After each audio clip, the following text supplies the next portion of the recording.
Hey,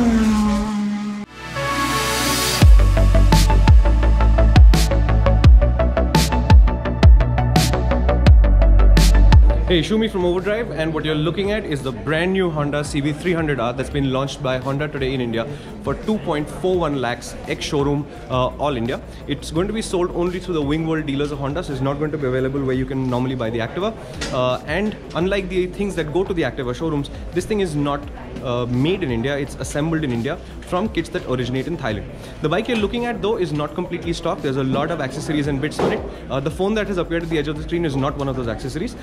What you will look at in detail, for example, is the LED round headlight is surrounded by a guard. This guard obviously you'll have to purchase extra. There's a very nice looking bash plate with it says Kitako on it. And there's crash protection on the other side and also on that side, plus small bits here and there. But let's talk about the motorcycle overall. It's a completely new motorcycle in terms of what you're going to buy in the showroom today. The engine is a 286cc unit. It's the same engine that comes from the CBR300R, the motorcycle that was supposed to replace the CBR250R all over the world, but it didn't do that in India. That's a 4-valve DOHC configuration, 32 PS from a 286cc single.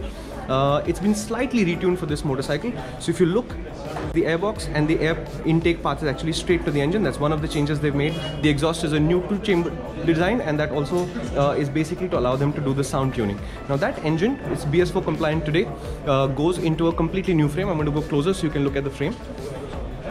It's a trellis frame with pressed steel elements. It's a simple looking swing arm with a lot of FEM analysis that's gone into the shape of that swing arm, and the idea is to create a lightweight platform where a lot of mass can sit in the center of the motorcycle, which is this area here. So all the heavy bits are here, including the suspension mount, which is a new unit that they've put in somewhere there. On the other, this easy to see here, there's also a very strong pressed steel pivot plate that runs sort of like that. So it's not a complete trellis frame in that sense. The pivot plate for the swing arm is a pressed steel element. What Honda is saying is they've managed to make this light. How light? This is 20 kilos lighter than the CBR250R, because there's lots of lightweight elements far away. It actually, when you ride it, it'll feel even lighter. Honda's very good at this. Mass centralization is an idea they started, and it's something that they do really well. What you've also got is a fairly high-end rear shock which separates the oil and the air chambers, so you don't get cavitation, so your ride quality should be superior. You get upside-down forks, and you've got a standard ABS unit which uses an IMU to measure rear wheel lift, and if it finds the rear wheel is lifting, it'll be able to reduce the brake pressure and allow the rear wheel to come back down to the ground. So that's the technology in the ground.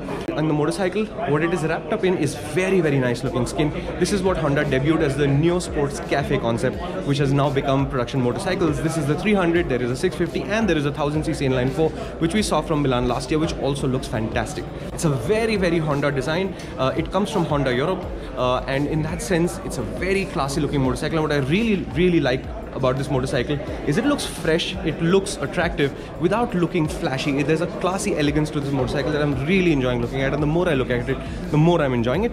Very, very nice bits here and there. So if you look at how carefully, for example, the heel plates are designed, how nice all the body panels, especially this little tank shroud here is. I really, really like this bike. That's what the center console looks like.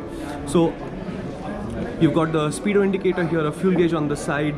I don't think this has a gear indicator, and you've got the other information over there. Looks really nice and simple, and when it wakes up, it looks like this. So in that sense, they've made a very nice, simple motorcycle, 300cc, 2.41 lakhs. I don't think is an unjustifiable price for this, because you do get a lot of equipment for the money. Yes, there are motorcycles that are cheaper than this, there are motorcycles that are more expensive than this, but the kind of quality and attention to detail that this motorcycle have, I think it will not be hard for Honda to carry up the price. The other thing that you need to know from this launch is that they've launched the idea of the Silver Wing, which is their line of CBU and CKD products designed for the enthusiast. They will stay CBU and CKD for the foreseeable future, but they're not close to the idea that tomorrow when the volumes change and there is enough reason to put bikes into production, they will put bikes into production. However, at the moment, there is no plan to put, for example, the CB300R into production. That's the story of the CB300R. 286cc, makes 32 PS, 20 kilos lighter than the CBR250R, high-end equipment, 2.41 lakhs ex-showroom. Bookings have been open since January. Deliveries will start shortly. Thank you for watching.